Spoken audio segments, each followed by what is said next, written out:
Dad, I'm at the hospital. Please, you have to believe me. Grandpa gave me something. I saw him put it in my water at dinner, but nobody believes me. They think I'm making it up. Dad, I'm scared. My daughter's voice cracked through the phone at 2 in the morning, and my blood went cold. Elena, my 14-year-old. The girl who'd rather die than cause drama. And she was calling me from the emergency room, saying her grandfather, Victor Castellano, retired district attorney and pillar of the Toronto legal community, had poisoned her. I need you to understand something before I tell you the rest. My name is Marcus Rivera. I'm 42 years old, and for the past 8 years, I've been a high school history teacher in North York. Before that, I spent 12 years with the RCMP's Integrated Proceeds of Crime Unit. I followed money trails for organized crime, corrupt officials, anyone who thought they could hide their dirt in offshore accounts and shell companies. I was good at it, really good. I left because the work consumed me, ate away at my marriage, kept me away from Elena when she needed me most. So I walked away, taught kids about the War of 1812 instead of hunting criminals. I thought those skills were behind me. I was wrong. Elena, where are you? Which hospital? I was already pulling on my pants, grabbing my keys. My wife Sophia stirred beside me, her eyes opening in confusion. Mount Sinai. Dad, they're saying I took something myself, that I'm lying about Grandpa. Mom's here, and she's not saying anything against him. Please hurry. I'm coming. Don't say anything else to anyone. Do you understand? Nothing. I'll be there in 15 minutes. Sophia sat up fully now. What's happening? Is that Elena? Your father poisoned her. I was already heading out the bedroom door. Marcus, that's insane. My father would never. I didn't have time for this. I'd deal with Sophia later. Right now, my daughter needed me. The drive to Mount Sinai took 12 minutes. I ran 3 red lights. When I got to the emergency department, I found Elena in a bay, hooked up to an IV, her face pale and drawn. Sophia stood in the corner, arms crossed, looking like she'd rather be anywhere else. And there, sitting in the chair beside Elena's bed like he owned the place, was Victor Castellano. He looked exactly like what he was. 71 years old, silver hair perfectly styled even at 2 in the morning, wearing an expensive cardigan over a dress shirt. His face arranged in an expression of grandfatherly concern that made me want to put my fist through it. Marcus. He stood, extending his hand. Thank goodness you're here. This has been such a frightening evening. Elena had some kind of reaction at dinner. We're not sure to what yet. I walked past him, without taking his hand, going straight to my daughter. Hey, sweetheart, I'm here now. How are you feeling? Elena's eyes filled with tears. Dad, I told them. I told them what happened. But nobody. A doctor appeared at the curtain. Mr. Rivera? I'm Dr. Patel. I've been treating your daughter. What's wrong with her? We're running tests, but it appears to be acute poisoning, likely arsenic, based on her symptoms. Nausea, vomiting, abdominal pain, burning sensation in her throat and stomach. We've started chelation therapy. She's going to be all right, but it was close. Another few hours and... Dr. Patel paused. Well, she's lucky she came in when she did. Arsenic. My mind was already working, already following the trail. How did she ingest it? That's what we're trying to determine. The doctor glanced at Elena, then at Victor, clearly uncomfortable. There are some concerns about how it happened. She did it to herself. Victor's voice was calm, measured, the same tone he'd probably used in 100 courtrooms.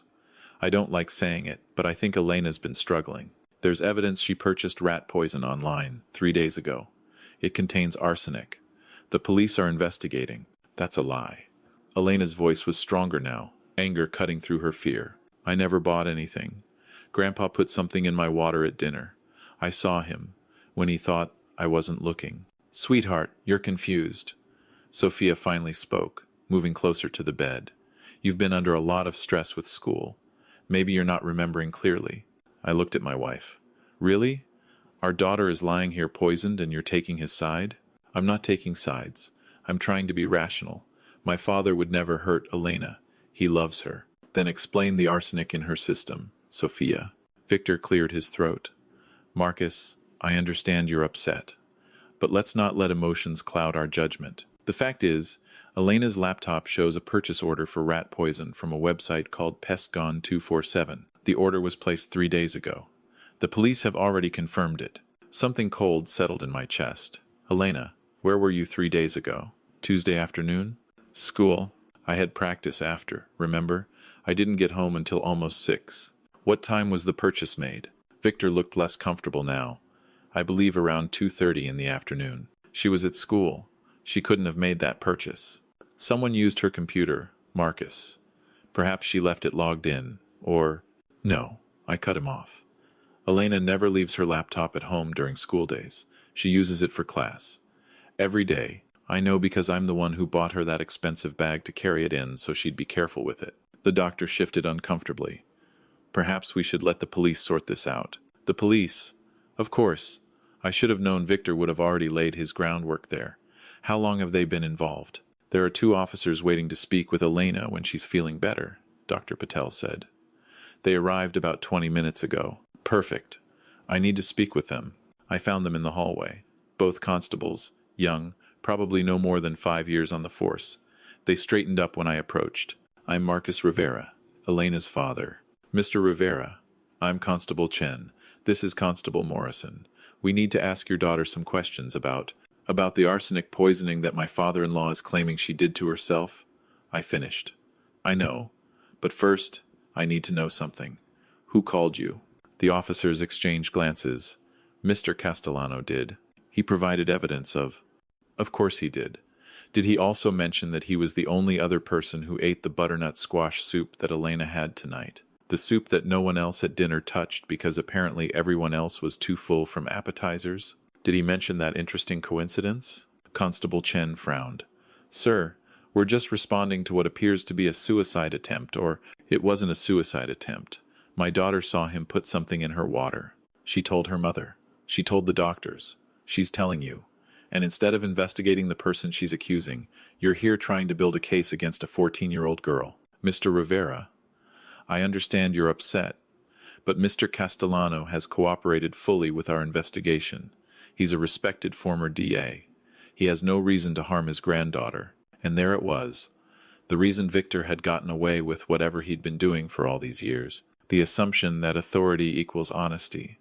That someone who'd spent 40 years in the legal system couldn't possibly be corrupt. I pulled out my phone. What's your badge number, Constable Chen? Sir, I don't think... Your badge number. I'm going to file a formal complaint about this investigation.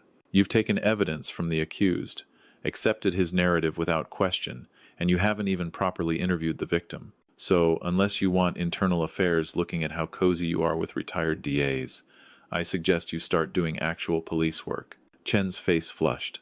Mr. Rivera, threatening us isn't going to... I'm not threatening you. I'm informing you that I used to work integrated proceeds of crime. I know how investigations are supposed to be run. And this isn't it. Now, you have 2 choices. You can do this properly, or I can make some calls and have someone who will. The constables looked at each other again. Finally, Morrison spoke up. What exactly are you suggesting? Check the timestamp on that purchase order. My daughter was in school. Get the school's attendance records. Get security footage. Get her teacher's statements. If she was in class at 2:30 on Tuesday, she couldn't have made that purchase.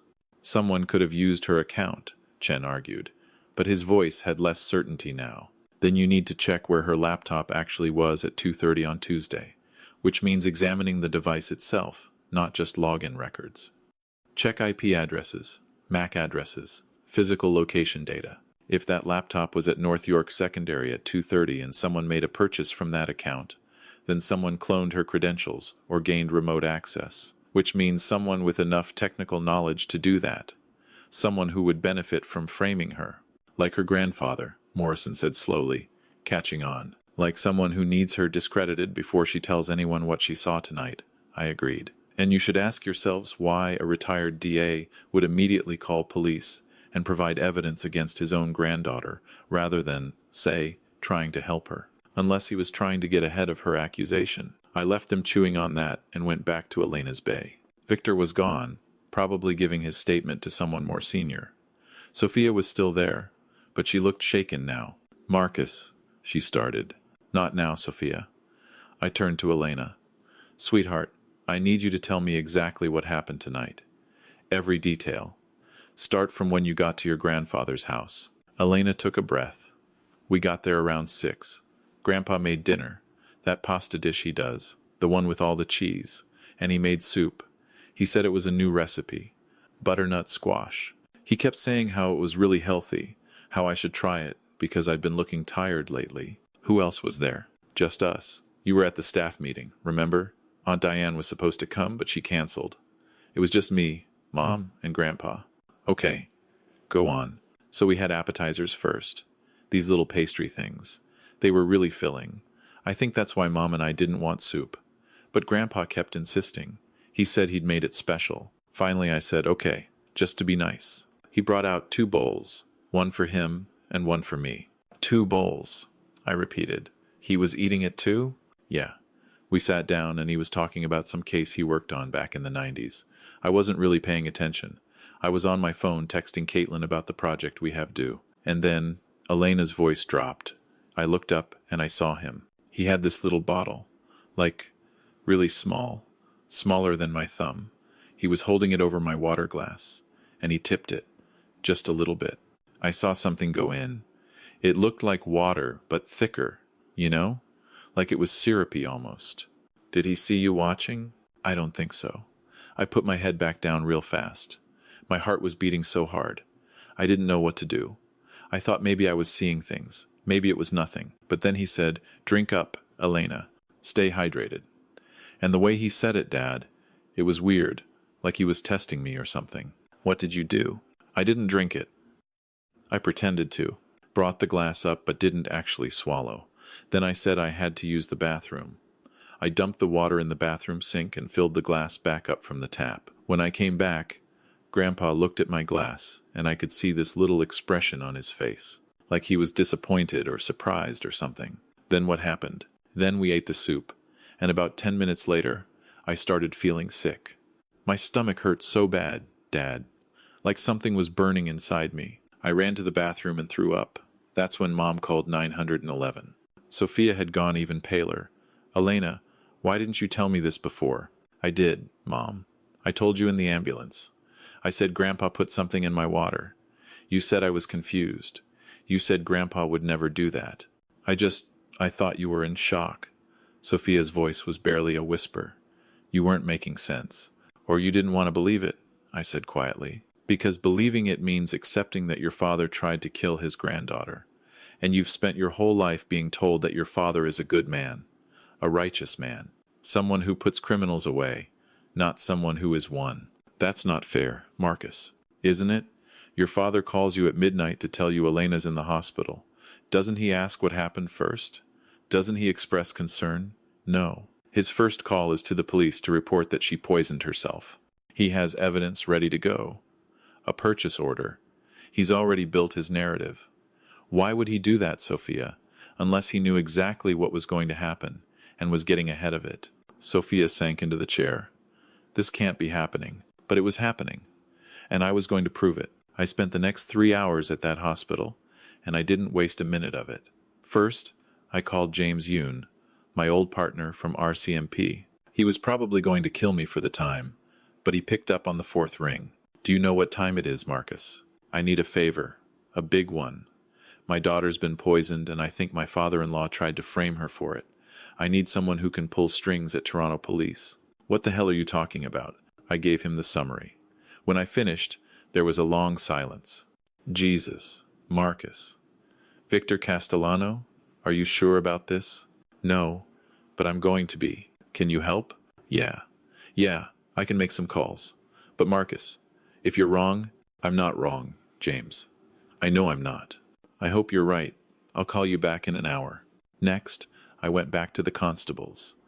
They'd finished talking to Elena and were comparing notes outside her bay. Constable Chen, I need you to secure my daughter's laptop as evidence. It's at her mother's car. I want a full forensic workup, and I want to know if anyone accessed her accounts remotely. We're already working on that, Mr. Rivera. Chen's tone was more respectful now. And we're getting the school records like you suggested. Good. One more thing. Elena said she dumped her water in the bathroom sink at her grandfather's house. I want that drain trap examined. If there's arsenic residue there, it confirms her story. That might be difficult without a warrant. Then get a warrant. Or better yet, ask Victor for consent to search. See what he says. If he's innocent, he'll cooperate. If he refuses, you'll know something's wrong. Chen nodded slowly. We'll talk to our sergeant. I went back to Elena. She was sleeping now, the medication finally kicking in. Sophia sat beside her, holding her hand. When I entered, she looked up at me with red-rimmed eyes. I'm sorry, she whispered.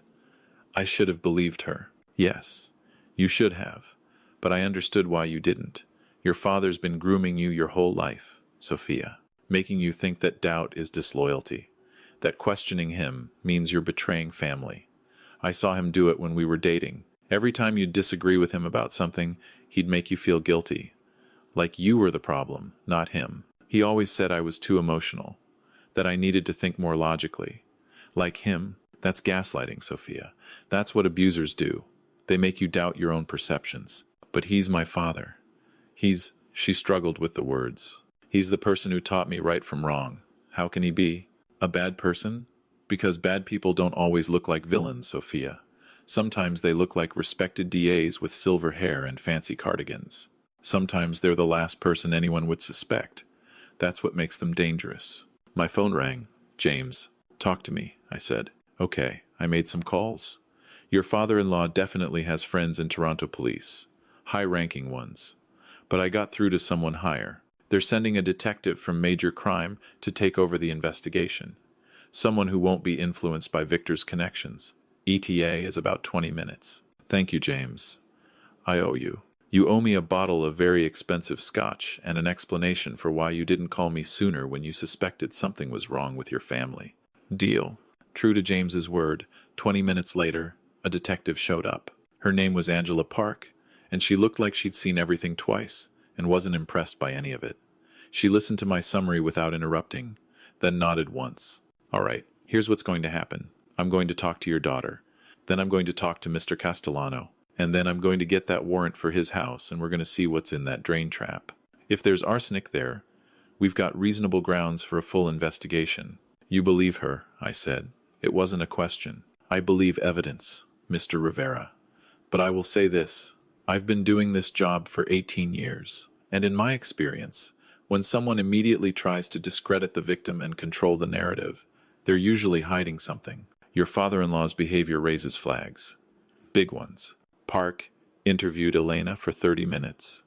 When she came out, her expression was grim. Your daughter's story is consistent and detailed. And she gave me something interesting. She said when she was dumping the water, she noticed her grandfather had left his study door open. She glanced in and saw files on his desk, files with red labels. She said he never left his study open, never, and he always kept those red files locked in his cabinet. What kind of files? She didn't get close enough to read them, but she said they looked old, like archive old, yellow paper, that kind of thing. Case files, I said, from when he was DA. That's what I'm thinking. Question is, why does a retired DA keep old case files at home? They should be in the Crown's archives. Unless they're files he didn't want in the archives, Sophia said quietly. She'd come out of Elena's bay, looking like she'd aged 10 years. My father, he used to say he kept certain files for his memoirs, that he was going to write a book about his most interesting cases. But he never let anyone see them, not even Mom, before she passed. He said they contained confidential information, or evidence of things he didn't want found, Park said. Mr. Rivera, you said you used to work integrated proceeds of crime? 12 years. How do you feel about getting back in the saddle? What are you suggesting? I'm suggesting that if your father-in-law is crooked, he's been crooked for a long time. And crooked people leave trails. Money trails. You want to help your daughter? Help me prove Victor Castellano isn't who everyone thinks he is.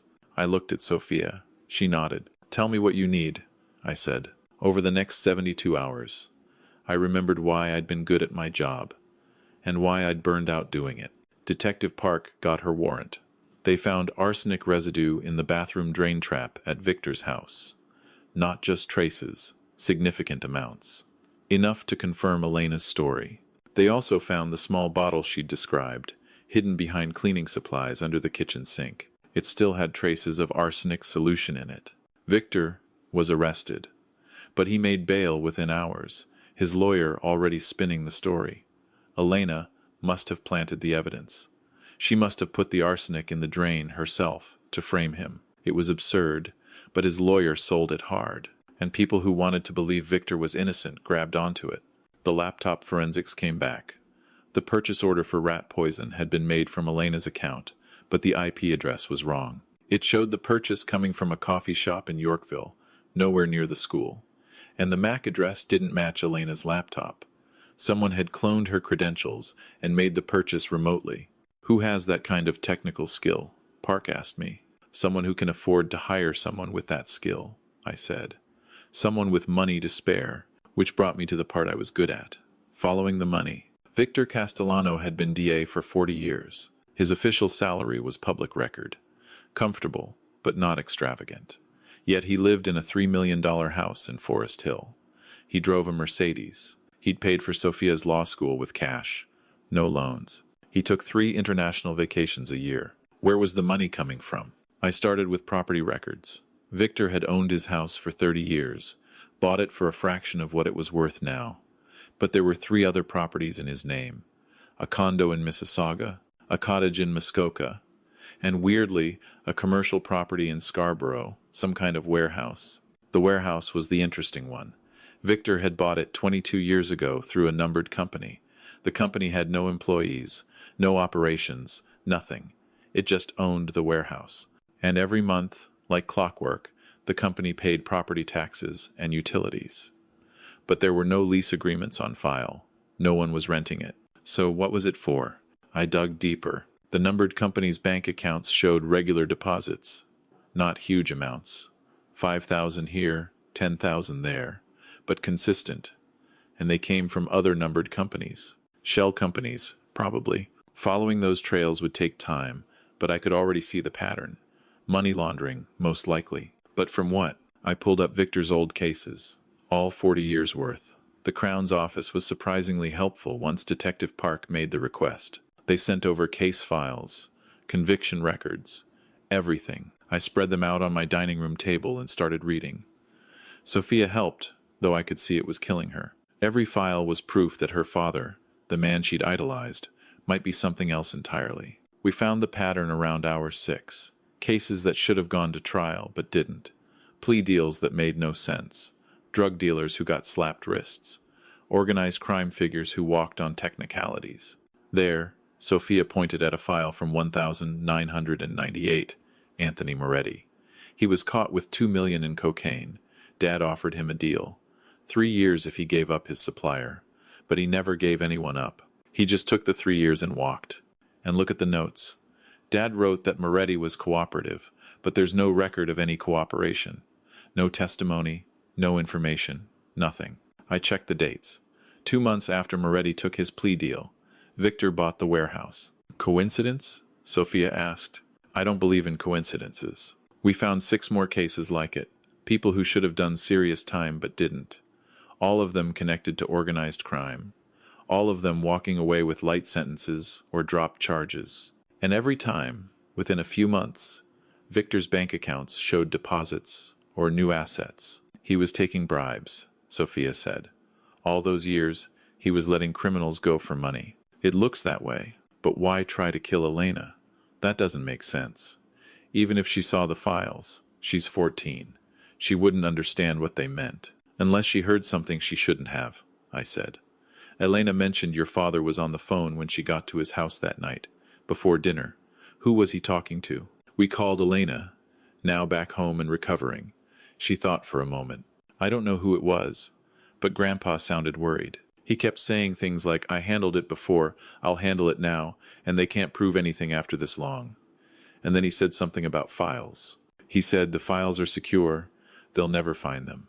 That's when he saw me and hung up real fast. Someone was pressuring him, Park said. She'd joined us for this part of the investigation. Someone knew about his corruption and was threatening to expose him, or asking for another favor, I suggested, and Victor was worried. Worried enough that he couldn't think straight. And then Elena walks in, and he sees her near his study. Maybe he was paranoid.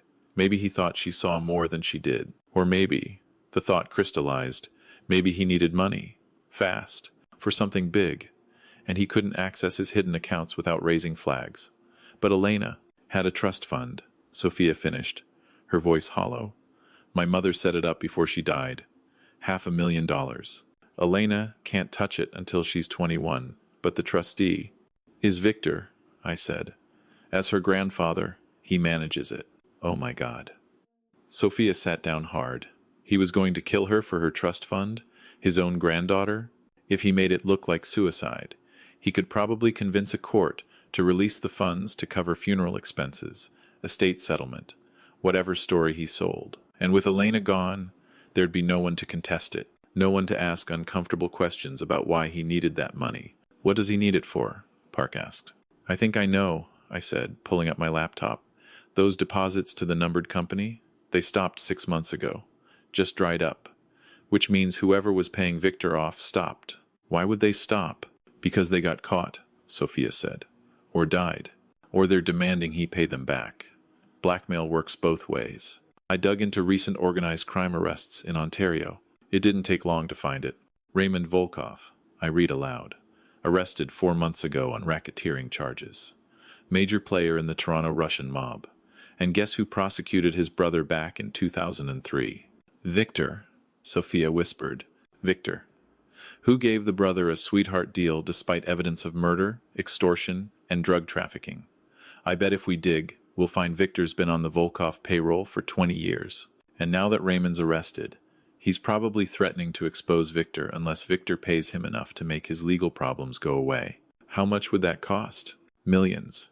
More than Victor could pull out of his accounts without triggering financial crime alerts. But a trust fund for a dead grandchild? That he could access quietly. Park was already on her phone. I need a warrant for financial records. Victor Castellano, all accounts, all assets. And I need someone from organized crime on this call. If the Volkovs are involved, this is bigger than attempted murder. It took 2 more weeks, but we built the case. The financial forensics team traced dirty money from 4 different criminal organizations to Victor's accounts over the past 20 years. More than $8 million in total. In exchange, Victor had fixed cases, buried evidence, coached witnesses, and ensured that dangerous people walked free. The old files in his study were insurance policies, documentation of every deal he'd made, every case he'd thrown. If anyone came after him, he could threaten to expose them. It worked both ways. Mutually assured destruction, until Raymond Volkov got arrested and decided his freedom was worth more than protecting Victor. He'd demanded $3 million, or he'd testify against Victor, and Victor had run the numbers and realized the only way to get that kind of money fast was Elena's trust fund. So he'd decided to kill her, make it look like suicide, cash out the trust, pay off Volkov, go back to his comfortable retirement. He would have succeeded if Elena hadn't seen him put arsenic in her water. If she hadn't been observant enough, brave enough, to tell the truth, even when no one believed her. The trial was brutal. Victor's lawyer fought hard, trying to discredit Elena, questioning her memory, suggesting she was an attention-seeking teenager who'd made up the whole thing. But the evidence was overwhelming. The arsenic in the drain, the financial records, the testimony from 3 different criminals who confirmed they'd paid Victor for favorable treatment, and Raymond Volkov, cutting his own deal, testifying that Victor had begged him for more time to get the money, that he'd told Volkov he had a plan to access funds through his granddaughter. Victor Castellano was convicted on 47 counts, including attempted murder, corruption, money laundering, obstruction of justice, and conspiracy. The judge gave him 40 years. At his age, it was a life sentence.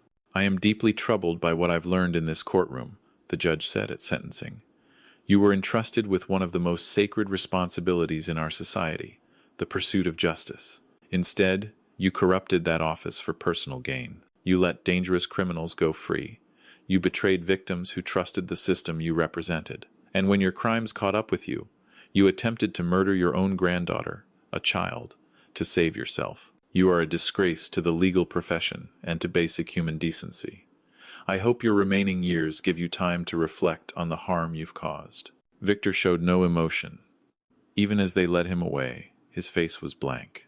The grandfatherly mask had slipped completely, and all that was left was cold pragmatism. I realized then that he'd probably never loved Elena, never loved Sophia. We'd all been tools to him, useful only as long as we served a purpose. Sophia filed for divorce from her maiden name. She went back to using her mother's name, Carson, wanting no connection to Castellano. She started therapy, working through 40 years of manipulation and gaslighting. It wasn't easy. Some days she'd call me crying, angry at herself for not seeing it sooner. Other days, she was angry at Victor, at me, at the whole situation. But she was trying. That was what mattered. Elena recovered physically, though the emotional scars took longer to heal. She had nightmares for months, trust issues. She was angry too, angry that her own grandfather had tried to kill her, angry that her mother hadn't believed her at first, angry that the world wasn't as safe as she'd thought. But she was also remarkably resilient. She started speaking at schools and youth groups about trusting your instincts, about speaking up even when adults don't believe you. She turned her trauma into purpose. One evening, 6 months after the trial, the three of us sat in my living room. Sophia had made dinner. Elena had actually eaten a full plate, and for a moment it felt almost normal. "Dad," Elena said, "can I ask you something?" "Of course. Why did you believe me?" "That night at the hospital, everyone else thought I was crazy or lying. Even Mom didn't believe me at first. But you believed me right away." "Why?" I thought about it. "Because you're not a liar, sweetheart. In 14 years, you've never been the kind of person to make up stories for attention. So when you called me, terrified, telling me something that sounded impossible, I had two choices. Assume you were suddenly a completely different person, or assume you were telling the truth about something I didn't want to believe. The second option made more sense. But it was your father-in-law," Sophia added. "Someone you'd known for years. Didn't you have any doubt?" "I had plenty of doubt, but I also had training.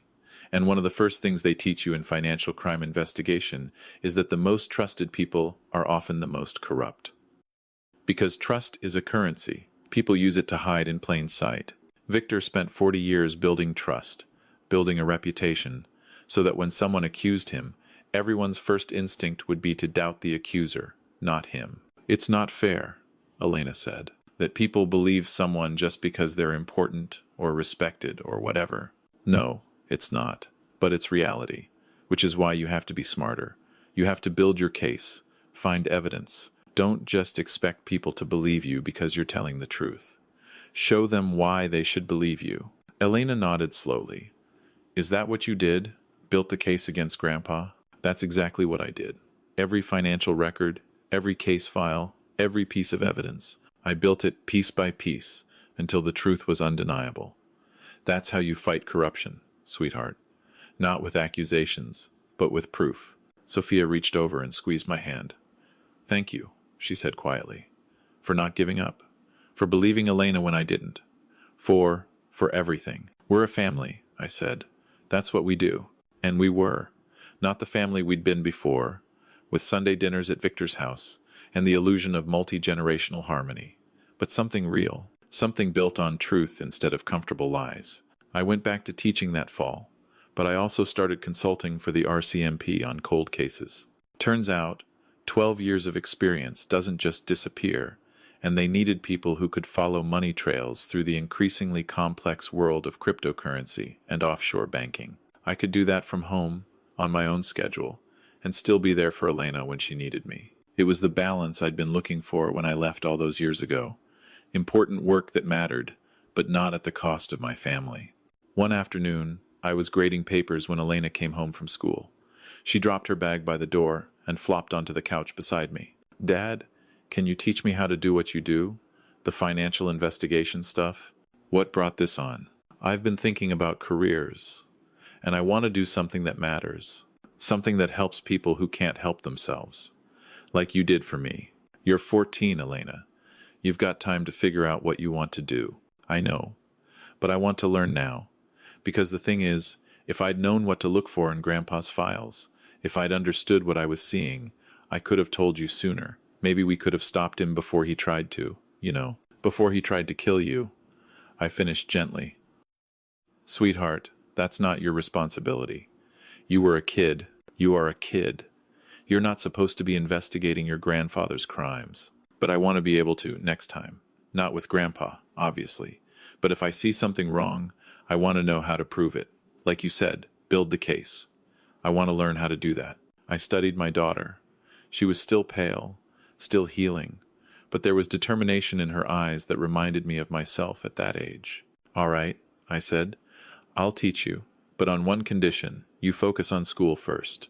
Grades, friends, being a teenager, the investigation stuff is extra. If your grades slip, or if it starts affecting your mental health, we stop. Deal? Deal. So we started. I'd show her basic forensic accounting principles: how to read financial statements, how to spot inconsistencies, how to trace money through shell companies. She picked it up faster than I expected. She had the mind for it, that ability to see patterns in chaos. One Saturday morning, she came running into my home office, laptop in hand. Dad, look at this. I was practicing with those dummy cases you gave me, and I found something weird. She showed me the spreadsheet. It was a practice scenario I'd created, a fake company with hidden financial irregularities. I'd expected it to take her a week to find the problem. She'd found it in 2 days. This company's paying rent on 3 different properties, but they all have the same address, she explained. And look at the amounts. They're almost identical, but not quite. Like someone tried to make them look different, but didn't try hard enough. I bet if you dig deeper, you'd find all 3 payments going to the same landlord through different accounts. That's exactly right. I was genuinely impressed. How did you spot it? The amounts bugged me. Like, why would 3 different properties cost almost the same? That's too coincidental. So I started looking at the addresses, and boom, there it was. Elena, that's excellent work. You found in 2 days what takes most trainees 2 weeks. She grinned. Does that mean I get a harder case? It means you get lunch first. Then a harder case. Sophia came by that evening. She'd been spending more time at my place lately, not officially moved back in, but testing the waters. The divorce from her father's legacy, she called it. Not from me. She watched Elena work on her laptop, cross-referencing financial data with the focus of someone twice her age. She's good at this, Sophia said quietly. She's very good. Gets it from her mother. You always had an eye for details, even in law school. I wish I'd used that eye on my father, Sophia said, and I heard the regret in her voice. You couldn't have known, Sophia. He spent your entire life training you not to look. That's what manipulation is. It's not obvious. If it were, it wouldn't work. I know. Cognitively, I know that. But emotionally, I keep thinking about all the times I defended him. All the times I told people how great he was, how ethical. I was his character witness for 40 years, Marcus. I helped him get away with it. You were his daughter. You trusted your father. That's not a crime. That's not even a mistake. That's just being human. I wish being human didn't hurt so much. I pulled her close. It gets easier. Not fast, but eventually. How do you know? Because I've seen it. In my old job, I met a lot of families of criminals, sons and daughters, who found out their parents weren't who they thought. Most of them struggled for a while, but they got through it. They rebuilt. You will too. We already are, Sophia said, watching Elena. Look at her. 6 months ago she was terrified to sleep in her own room. Now she's learning forensic accounting on a Saturday night because she wants to help people. She's extraordinary. She gets that from both of us, Sophia said, and there was the tiniest hint of a smile. 2 years later, Elena stood in front of a conference room full of lawyers, law students, and criminal justice professionals. She was 16 now, taller, more confident, but still recognizably the girl who'd called me from the hospital that night. My name is Elena Carson Rivera, she began, and when I was 14 years old, my grandfather tried to poison me so he could steal my trust fund to pay off the criminals he'd protected during his 40-year career as a district attorney. The room was silent. Everyone had read about the case, but hearing it from Elena directly had a different impact.